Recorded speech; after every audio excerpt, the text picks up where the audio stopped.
Hello, everyone, and welcome back to Neuro-Spectrum Conversations. I'm your host, Alyssa Pierce. Today, I'm joined by Kristi, the founder of School-Based Behavior Consultation, also known as SBBC. We're going to be talking about how SBBC is expanding autism services across Indiana, supporting families and schools, and how their multidisciplinary approach is helping create better outcomes for autistic children and their families. And let's jump right into today's conversation. So, thank you, Kristi, for being a guest on the podcast today. Absolutely, Alyssa. Thank you so much for having me. Yeah. So, why don't you tell us a little bit about yourself and what inspired you to found School-Based Behavior Consultation? Sure. I am Kristi Koch. I'm a BCBA, a board certified behavior analyst, and I'm the founder and CEO of School-Based Behavior Consultation. I'm a wife and I am a mom of four boys, actually a few adult children now. And then I'm a grandma or a Gigi to two littles, which is so much fun.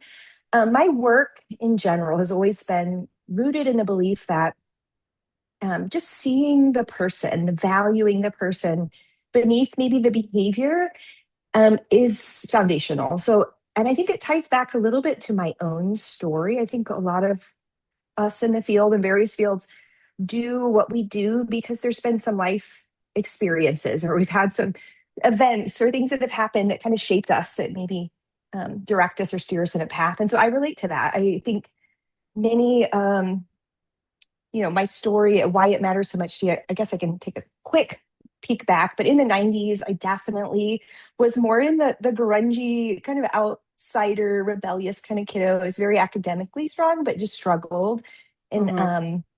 with other areas. And then I had like a significant incident in my family. Someone very close to me went to prison for a crime. And I think just kind of being a little other than, and then not having good coping skills, not really a healthy community around me, I fell into like drugs and alcohol at an early age to cope. So that was my story. Um, and then really looking back, I just needed someone who saw the value in me beyond my behavior, kind of understanding like I was just going through some things and offering a different way forward. And so at 22, I was really in a difficult spot, and I had a powerful, like, spiritual encounter with God. I became a Christian, kind of changed everything for me, changed how I saw myself, how I saw other people. And that kind of was the springboard for long story or fast forward, like working with individuals with autism. I think just my transformation, my own experiences, it gave me a deep desire to serve people in society that are often overlooked or maybe written off or not fully valued, really to love people through the mess, see what's Mm-hmm. possible, help create real like pathways or a way forward for transformation. And the phrase, I don't know how people feel, but like caring for the least of these has Mm-hmm. always stuck with me. And I related to that. And so SBBC was really born out of that conviction. Really, finally, and I can fast forward, but I went into the field of ABA, fell in love with the practice. It was evidence based, it was effective. And partnering with my mission or my calling. And it's just been great to see families and children get like skilled support that they deserve. It's compassionate, individualized. It's really like useful in everyday life. So that's the heart of why I do what I do. I see the person, understand there are needs underneath that, and how do we help build a path forward.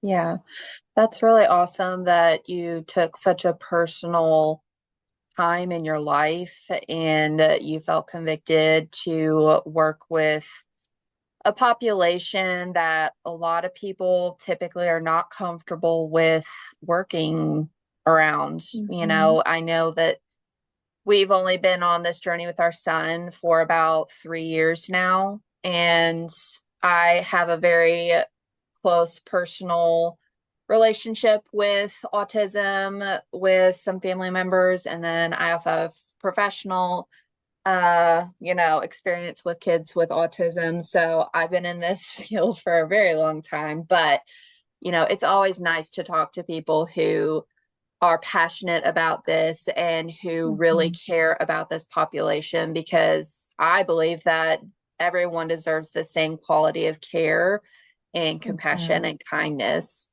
So that really mhm, speaks volumes to having someone create a program for these kids that cares so deeply about it. So I really mhm. appreciate, you sharing that about yourself.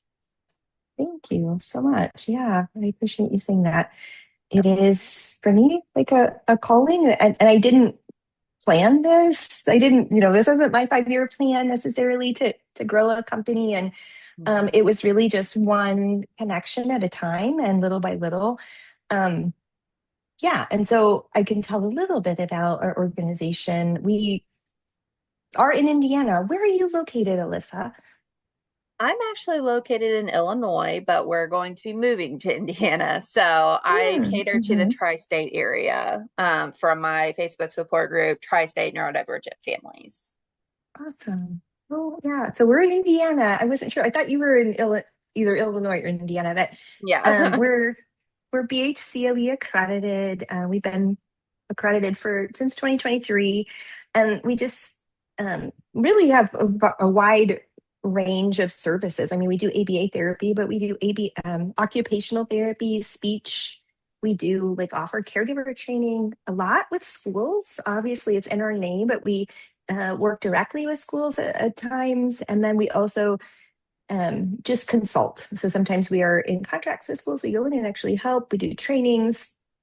And one of the things that's an underlying value is that we provide services where everyday life happens. And so we have centers. We call them centers versus clinic because we try to we do set them up to have a more like functional, like everyday environment. And so there are opportunities for like classroom type settings and transitions. We really want our kiddos to have like experiences that would prepare them for school. So we call them school readiness centers. We actually employ someone that has a master's in education that helps provide that structure in academics. I mean, she does focus on the academic piece as well. But we work in homes as well. We go out into the community in our centers. Our kiddos do like field trips. We go to the library. Um, we do a lot of different activities. I think once a week over the summer, we've been having special outings. I think we went to the zoo relatively recently. But just engaging in the community is so important because that's where real life happens, not just in a therapy room. hmm Right. That's really cool that you offer so many different options for families as well. Maybe a kid only needs speech therapy, but maybe a kid needs multiple therapies and they can get them all in one place. So I know that I value that personally. So I'm sure a lot of other families appreciate that as well. Yeah, thank you for Um, saying that. no, go ahead.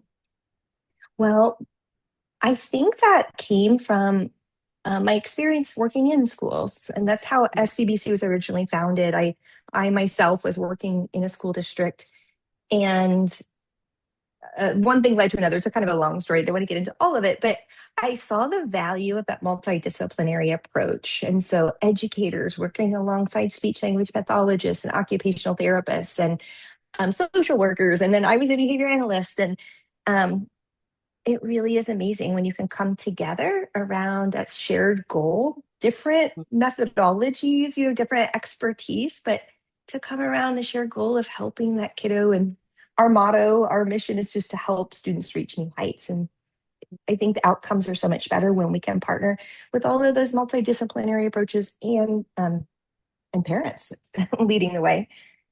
Right. Yeah. So SBBC continues to expand into new communities in the state of Indiana, including your newest location as well. So can you tell us about that growth and what it means for local families? Sure. Yeah. So we are continuing to expand into areas that we see need and have, provide that high quality autism and developmental support. And so that's part of what we're really excited about. We're opening in Muncie, our center space, where we're really excited. We have all of those multidisciplinary team. And so, yeah, it's a very exciting opportunity. If there are families in that area that are in need, we will be able to bring kiddos on and all Mm-hmm. of those therapies. Mm-hmm. Right.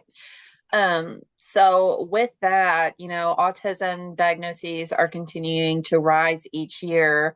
I think it's 1 in 31 kids have been diagnosed. So I know parents are, pursuing evaluations and assessments, noticing behaviors or delayed milestones.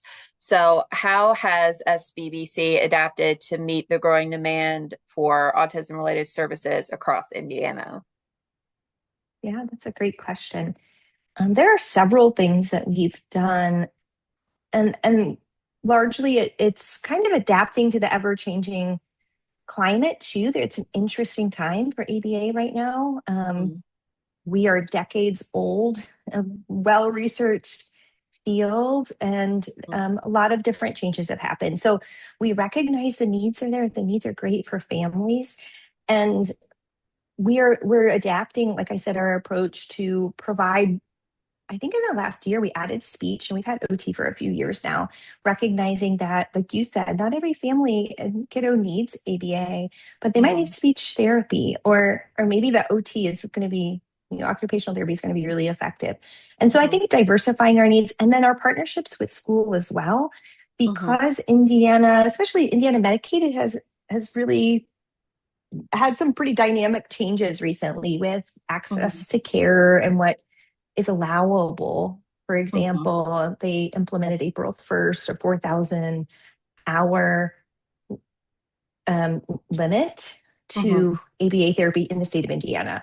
And so that means that's for comprehensive. So that would be considered full time. And after a kiddo reaches that 4,000 hour limit, then they are expected to transition to their next least restrictive environment based on insurance funding. We know a lot of people are bound by that. And so, because of that, we're really being strategic. Like I talked about a little bit before, that school readiness approach. We know that a lot of our kiddos, we want them to get access to education because outcomes are so much better. So, preparing them in those spaces. And I've been in a school district. I've worked on the other side of things, and I've seen when kiddos had, you know, graduated an ABA clinic, but really weren't prepared for the school setting. And so I think that expertise that we've had working lot closely along with schools and Mm-hmm. school administrators has really helped to prepare and meet that need in particular to help Mm-hmm. kiddos get prepared and ready and successful in school settings. Right. Thank you for explaining that. Some families are kind of concerned on, finding all of these therapies, and it's very overwhelming after the initial evaluation. And really, in my experience, we were not really well set up to be successful. I did a lot of research on my own. So that's why I'm Mhm. so passionate about having this podcast, having guests come on and talk about programs and insurance and, what therapies are available to these kids, because I didn't have access to those resources. So if I can better prepare a family to feel confident in their next steps, I count that as a win. I'm Mhm. very passionate about this because I've had so many people reach out to me and talk to me about their fears and their struggles and not knowing their next step. So, explaining things in a way that they can understand is incredibly helpful. So along with that, what are some of the biggest challenges that families still face when trying to access quality autism services, like the therapies you mentioned? Yeah, that's a great question. I think individualized or even maybe more specialized therapies. I'm thinking of speech and OT. Um, and so people that have a lot of experience working with individuals on the spectrum, and then that collaborative approach. I think sometimes that's difficult. So a lot of the families I have worked with or seen over the years, um, there are multiple different therapies, like you described, and there's a lot of driving here and driving there. And that can be a barrier, just that there's not coordinated care across providers or work, to some degree, it makes it a bit of a challenge in like quality. The other thing is just access and like wait lists or wait times, probably for Right. all therapies. I think that can be really Right. tricky. And it's difficult when a kiddo is a three, they're at that early intervention stage where we know it's a great opportunity, it's a great time, a prime time to see the maximum benefit of therapy, to be on a year-long wait list. That's disheartening, it's heavy. And so Mm-hmm. one of the things that we've done to address that challenge is our limitations have been like supervisors and being able to kind of bring on more kiddos. And so we Mm-hmm. developed like a pipeline to help our team internally grow. So we might have registered behavior technicians that have a passion and a drive and a care for the kiddos. Um, we support them in their continuing education to become supervisors so that we can bring on more kiddos. So that's an area we're trying to address that challenge.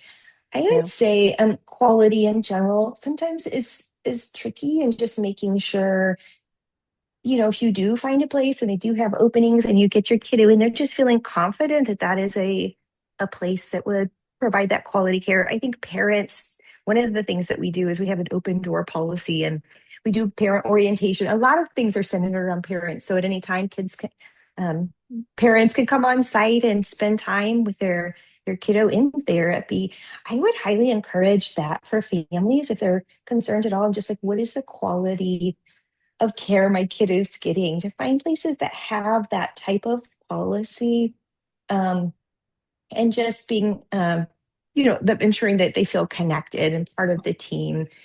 Right. And some people, I think that the transition to school can be really difficult and a barrier as well. So there are a lot of challenges. I think there are a lot of people doing really good work in the field, um, as well, and Mm-hmm. are supporting. So we're one of many. So yeah, Yeah. good thing.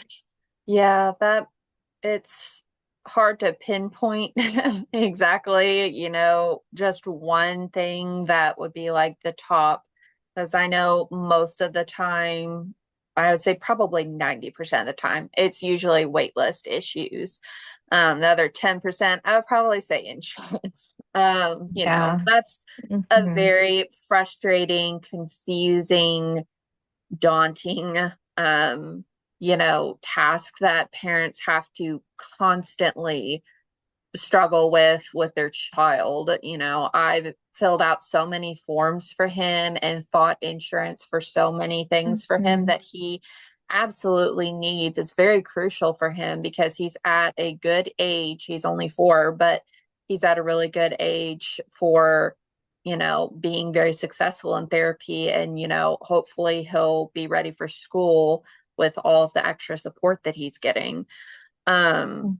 So I know that you mentioned the multidisciplinary approach that SBBC offers. Can you explain kind of what that would look like for your program?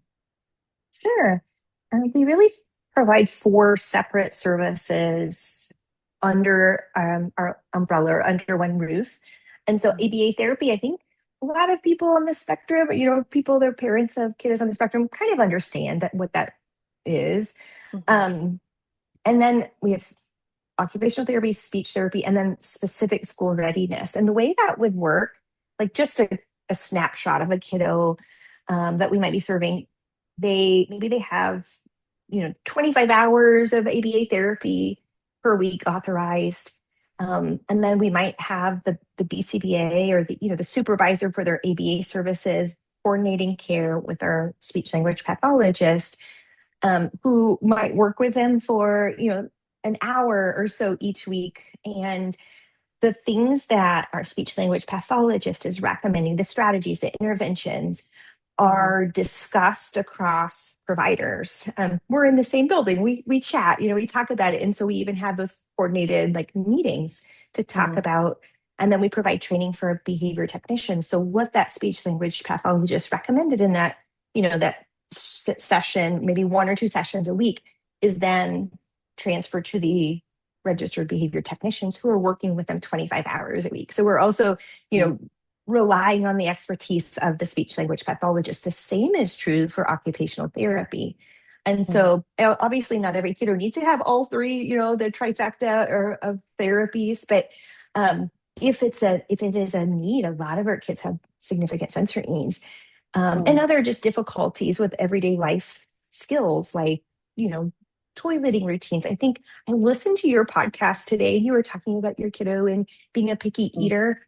Mhm. That's a really common struggle. I mean, Mhm. families that know, they know, I've worked with parents Yeah. that have had, they're down to 1 or 2 foods Mhm. that their kiddo will eat. And so those types of services, we can talk about that. And then the behavior technicians that are working with their kiddo can even practice some of the skills that were you know, like techniques. So how do we approach mealtime? How do we work on Right. least tolerating it in our visual field? We get, and so we have experts that have training on all those areas and we work together across departments. And then regarding our school readiness component, our entire center is structured um, like a typical day, maybe in a elementary type setting. And so there's individual time with their RBTs, of course, and then there's group times. And we rotate throughout the entire day of structured, segmented times with transitions. We know historically transitions can be a challenge for a lot of kiddos we work with. And so we program them into the day. That's part of our day. We're going to work on it. And we accommodate based on kiddos' needs. Not every kiddo can make all of those transitions at once. And so we work up to it. But all of our kiddos do operate on a somewhat similar schedule where they'll have a group time or calendar time with Miss Maddie, for example, and they'll talk about um, the day of the week, the month, talking about the weather. They're talking about the letter of the week and the color of the week, and they have a circle time. And Mhm. initially, a lot of our kids really struggle, and so we might only spend a few seconds in there, and then we work up to it. But the goal is that we would learn to tolerate those types of group settings in a way that is supportive, that we're engaged. We're not waiting till it's too much and we're having meltdowns. Mhm. And so then that approach is part of the day-to-day schedule. I mean, that's what we do. And then we'll have like a social emotional group later in the afternoon, or I would think we have fine motor time, and that's where OT and our academic instructor coordinate and collaborate. And so they'll have some specific fine motor activities for kids to do. And sometimes that involves painting or finger painting or, whatever it might be. So it really is, it's hard to boil it all down. It's very interconnected, that Mhm. multidisciplinary approach, and it's all individualized based on Mhm. each kiddo's needs. Mhm. Right. Yeah, and I know when I talked with Maddie in a previous episode with the school readiness, I am very appreciative that you guys offer that because, I think that that is an incredibly helpful resource for families. Helping prepare these kids for school and being in a different routine than, say, being at home, being around new faces all the time, interacting with peers, it's daunting for kids to be in that situation. So I'm very appreciative that you guys are individualizing these programs for these kids, based on their needs and some skills that they may need to meet. So I think that that's an incredibly helpful thing to offer for them. Thank you. It's exciting because we see the results. I think that is Hmm. why we do it, to see Hmm. kids. Right. We celebrate alongside parents hearing that first, the first words, or sometimes that first time I say I love you, or those things are Right. huge. I think that Right. is why we do it, and we get to see that Hmm. kids make incredible progress. It's really encouraging. Right. So, kind of going along with that, why do you think it's so important for children and families to receive consistent support throughout the entire year? Well, I know I'm speaking in generalities, but in general, our kiddos that we serve struggle with when schedules are disrupted, and routine and consistency is so important. And Mhm, so it makes it really tricky when you have 9 months out of the year, for example, where we might have a very structured schedule at school. And then over the summer, it's very loose. And I'm a mom of lots of kiddos. And so I understand I'm not going to run my home like the kiddos would mhm, experience in school. It's just two mhm, different dynamics. And so, in mhm, many ways, it helps with some of that consistency, just in continuing to work on those skills as well. mhm, Not all of the kiddos that we work with, but some do regress if we are not practicing skills on a regular basis. And so that can be another reason why it can be mhm, difficult. Um, mhm, and so, yeah, I think it's just a great opportunity to stay engaged also with parents over mhm, the summer. Some of the kids that we work with are in school most of the time. And then over the summers, it gives us an opportunity to go maybe do some home based services that mhm, we can work on skills that we don't usually get to work on because mhm. their kiddos aren't available. So it Right. offers some unique opportunities to continue to focus on like generalizing skills and Mhm. gaining new skills, keeping that momentum. Right. Yeah. I like how you put that. It makes a lot of sense. And I know that my son in particular, he thrives on having a good routine and sticking with it, lots of verbal cues and prompting for transitions. And if he doesn't have that, say for like a week, I definitely notice some regression in him and, heightened behaviors, more meltdowns, especially if someone takes off like a whole entire summer and then they go back and your child isn't properly prepared for school and they just enter the system right away. I know that that can sometimes lead to increased behaviors, and Mhm. it just makes it so much harder, not only on the child but the family as well, with parenting and guiding them through that process. So I'm glad that you guys offer that option for families as well, especially with Mhm. keeping up with skills and, monitoring progress and whatnot. Yeah, it is great. Yeah. So SBBC partners with some school systems across Indiana. What does that collaboration typically look like? Yeah, we usually partner in two distinct ways, and it's important to like be really clear. It's different depending. Sometimes we contract directly with the school as a resource, as their like provision of FAPE. FAPE is an acronym for Free and Appropriate Education, which a schools have to provide.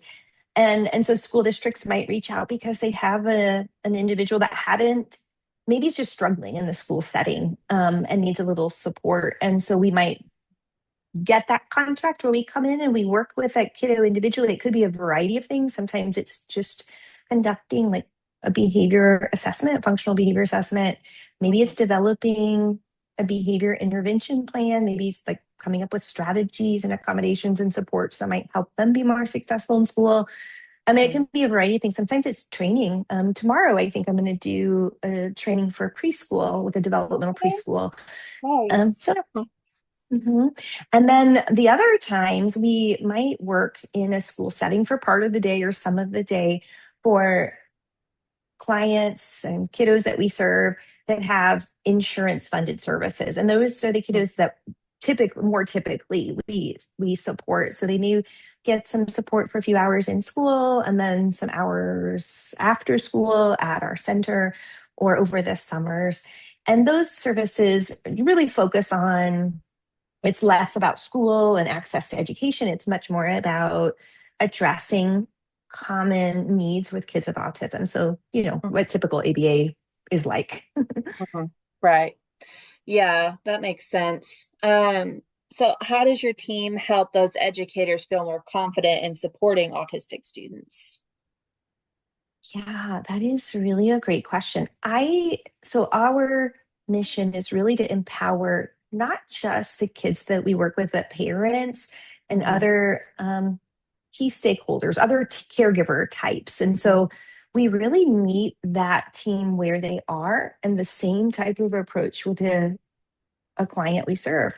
And so they may have different capacities, different tools. Sometimes I've met some SPED teachers that are incredible, and I'm like taking notes. I'm like, this person is so smart, and just did such a great job with that kiddo. And then other people are just openly saying, no one prepared me for this. I don't know how.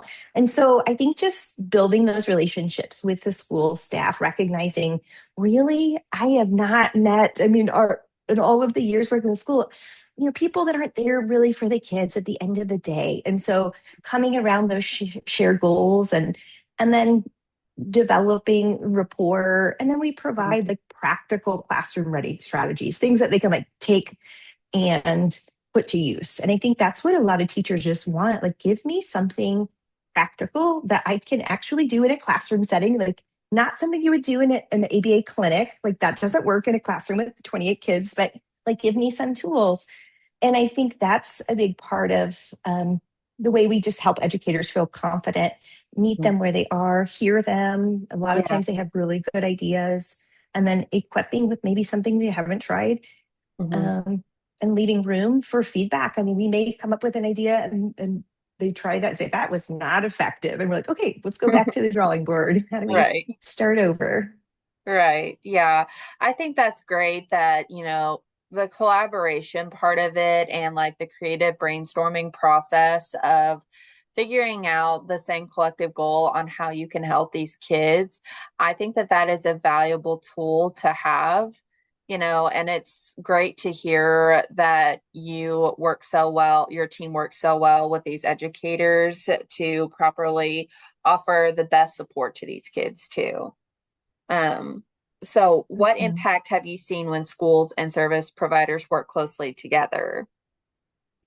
I've seen phenomenal results. And this is probably why I'm so passionate about this and why our company has a school focus Hmm. is when we can partner together and when we, all are kind of being consistent, doing similar things, whether it's the similar language we use and how we're prompting our kiddos or similar, I don't know, supports, whatever. I think that makes such a difference across the settings. I think educators feel less alone and much more equipped, and families receive like clearer communication. I've seen students that are like less likely to be misunderstood Hmm. when we have our involvement, and just being able to kind of explain that that's not a defiant behavior or it's not a Hmm. bad behavior necessarily. That Right. might be related to a lack of skill. Maybe that's the way they're Hmm. trying to communicate with us. And so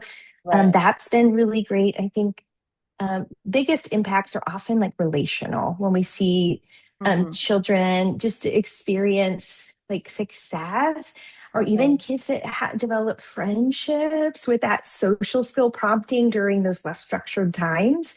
Maybe the teachers don't have time to lead a social skills group, so to speak, but when we can maybe come in and partner in those times and prompting that, we see kids have experiences with peers. It's really exciting. Yeah, that's awesome. I've heard that all behavior is a form of communication, and I love that mindset of framing it that way. My son is nonverbal and he does have some communication, but it's not functional at all. He's a Gestalt language processor, so he really just he repeats things that he hears Mhm. or that he sees. So we deal a lot with behaviors associated with frustration of not being able to communicate with us. So, Mhm. a lot of people who are not in our circle may perceive that as him, just being mean or, you know, being rude and disrespectful to us. I'm like, no, that's not the case. He is Mhm. having a hard time finding his words, and it's causing him to have a behavior. And I know Mhm. through his nonverbal cues and, all the things that come with being an autism parent, you pick up on those things. So Mhm. I fully agree that all behavior is some kind of a form of communication. So I think that that Mhm. is something that, a lot of parents could take that information and kind of apply it to their kids' programs or their therapies or whatever kind of, thing that they're a part of for their supports. Um, Mhm. so I do think that that is really great that, the program and the schools and service providers can all work together on that for those kids. Mhm. Yeah, I could def So you good.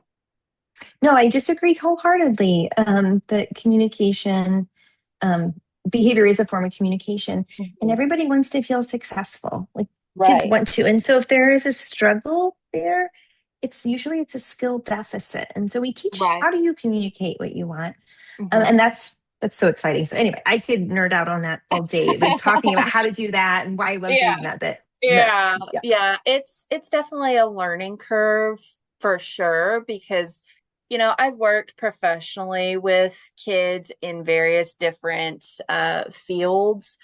So I never really had a super personal connection to it, but when I had my son, I had to learn all of this from scratch. I was Mhm. not expecting to be a part of this community of people. And, I never expected my son to not be able to communicate with me at all. I've never had a conversation Mhm. with my son. And Mhm. the impact that that has on me still, is still affecting me to this day. Like he Mhm. recently just said, I love you, mama, for the first time ever, like a couple months ago, Oh, and I cried.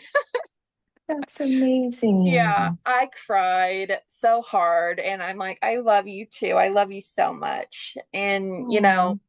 it's such a rewarding thing to be a part of this community and offer them support as well for the families that are also going through this. So, Mhm. whether that's through this podcast or through the support group or through a program in the area, I think that it's important to also offer support to the parents or the caregivers of these kids as well, because, they're Mhm. going through a hard time watching their children go through this. So I Yeah, think that that's an important component of it as well. for sure. Yeah. Yeah. I will So, say yeah, go autism ahead. moms are some of the hardest core moms like I have met. And I think you touched on it a little bit ago, but it's a fight. It's a Right. Yeah. battle.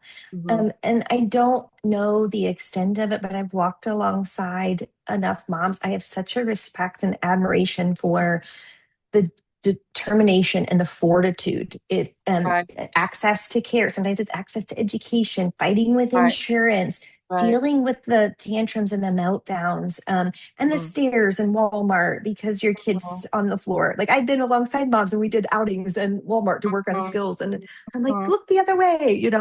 So it is, I have such respect. Yeah, it's a lot. Yeah, it's definitely something that you can't really prepare someone for until they're fighting through it. And it's hard to explain to people who don't have a child on the spectrum or are not themselves diagnosed with autism. I don't have autism, but I do have ADHD. And, a lot of my behaviors, I don't try to use ADHD as a crutch, but, a lot of my behaviors are associated with the signs and symptoms of ADHD. So, that's something that I struggle with. And I talked about it on this podcast before.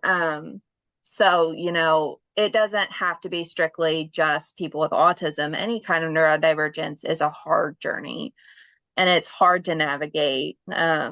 I talked to a lot of parents whose children have comorbid disorders, and, they are having a really hard time with finding that support and getting the care that they need for their children, that they're not also putting care into themselves. So it's Mhm. definitely a very difficult thing to navigate, but once you find your community and you find your support, I think that that's incredibly valuable to have in your life, especially in this kind of a journey.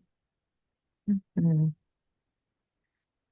So with the closing of this episode, we'll talk about what's new at SBBC. And you guys recently launched a new webinar series. So can you tell us a little bit about that?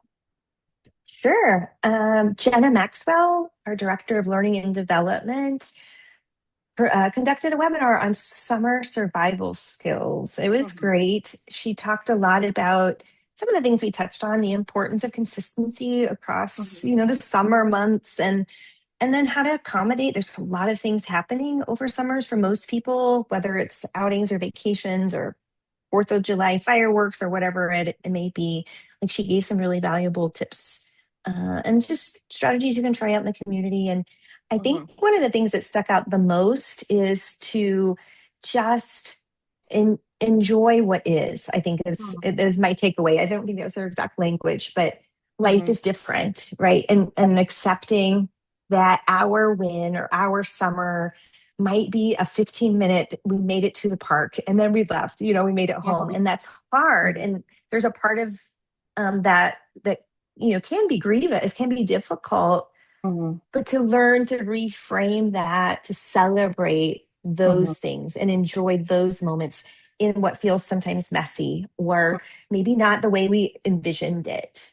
So that was one of the takeaways I felt like at the end Yeah, was encouraging, and that's she acknowledged the hard too. I mean, I didn't want to awesome. take away from Yeah, reality, but right, right.